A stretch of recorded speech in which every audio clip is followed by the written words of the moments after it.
this day possible here in the state capitol.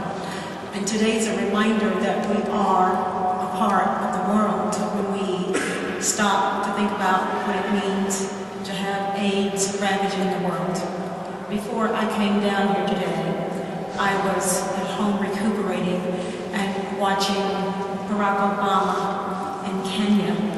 And when he went there, how powerful it was that in front of the Kenyan people, his wife and he took an AIDS test. And it reminded me that as we talk about this scourge, how important leadership is from policymakers in facing down AIDS.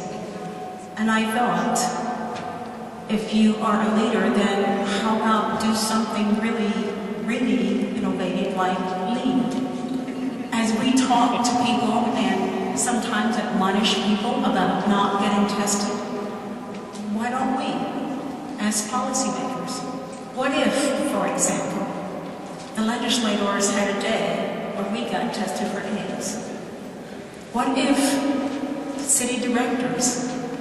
What if ministers, pastors, community leaders all across this state stood up in public and took a test and not keep preaching to other people about doing what we have not done? Barack Obama was a very positive example in doing that when he went to Kenya. And as a result of that, he's been told that 7 million people have gotten tested for AIDS.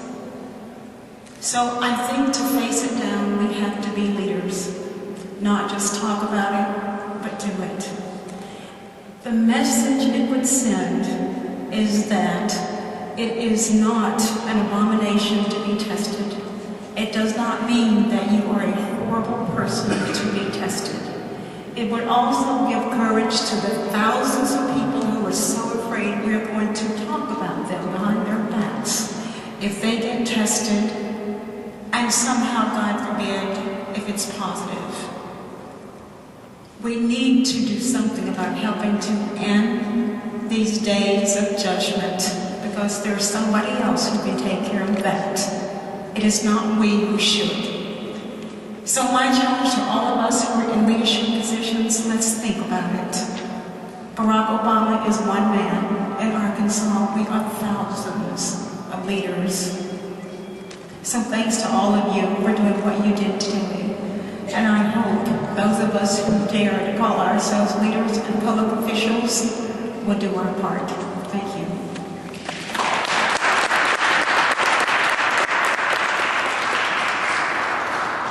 Thank you and good afternoon to you. I'm Fred Allen, State Representative, District 33. As I sit here today and look out at the audience, my mind goes back to the last General Assembly that we had.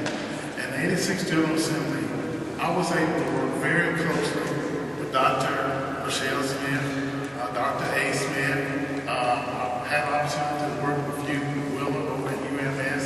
And I worked very closely with the State Health Department. Because one of the bills that I wanted to sponsor, I thought it was very important if we test inmates going into prison for HIV, because they needed to know if they were infected.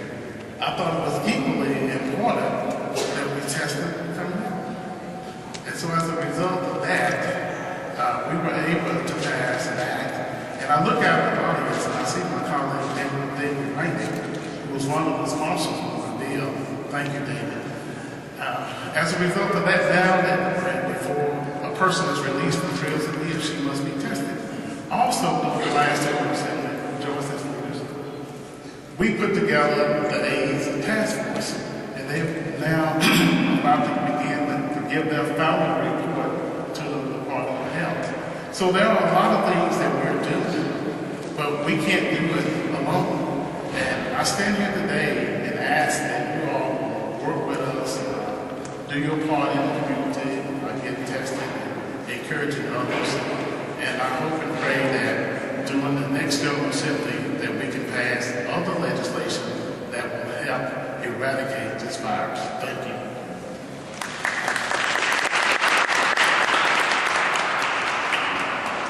Good afternoon.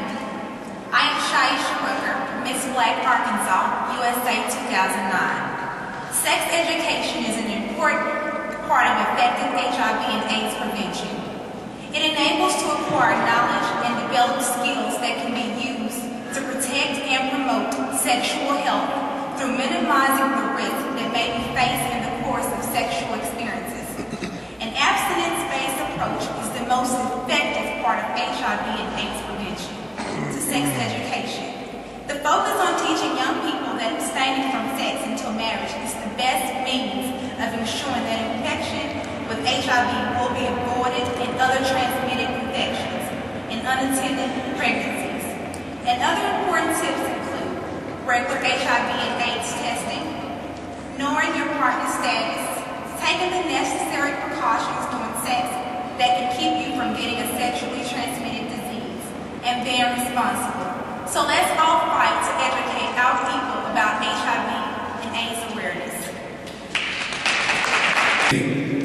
My name is Rick Collins, and I am proud to chair the HIV/AIDS Minority Task Force. House Bill 2615, now Act 842 of 2007, sponsored by State Representative Willie Hardy and Senator Tracy Steele, created the Arkansas HIV/AIDS Minority Task Force. On January 9, 2008, Governor Mike Beebe appointed 19 individuals from across the state of Arkansas, all actively involved in the fight against the spread of HIV and AIDS, to serve on the task force. The task force, which holds monthly meetings, held its first meeting on March 10, 2008. During the months that followed, the task force heard presentations from a broad section of individuals on the HIV/AIDS pandemic that has increasingly concentrated communities of color. The task force worked with 5 subcommittees to address the issues related to the continued spread of this dreaded disease, conducted a series of public forums in all 4 of the congressional districts, and collected data, recommendations, and comments from minority populations infected and affected by HIV and AIDS.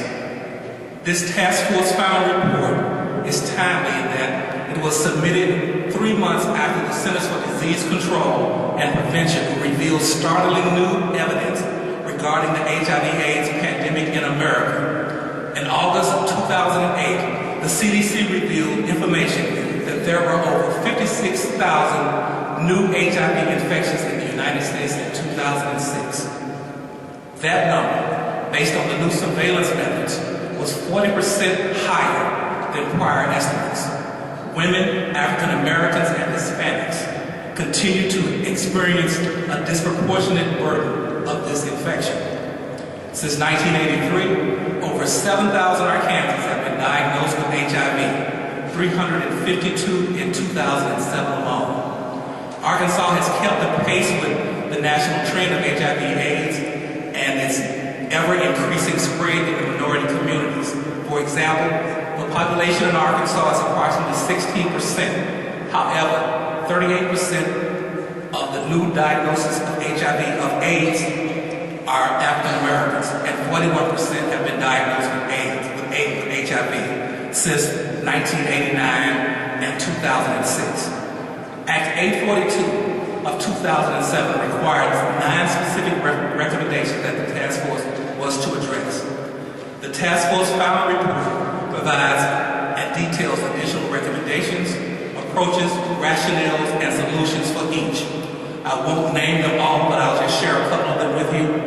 One was to design strategies for reducing the risk of HIV and AIDS in the state's minority communities. Our task force recommendations are to build and strengthen coalitions among community and faith-based organizations, state agencies, and other entities focusing on HIV and AIDS awareness and prevention. Provide additional funding for HIV and AIDS testing and prevention services at designated locations throughout minority communities across Arkansas, such as historically black colleges and universities, Hispanic-led communities, community organizations, and organizations targeting African American and women, and also to expand the newly established Arkansas HIV/AIDS Prevention Coalition throughout counties in Arkansas.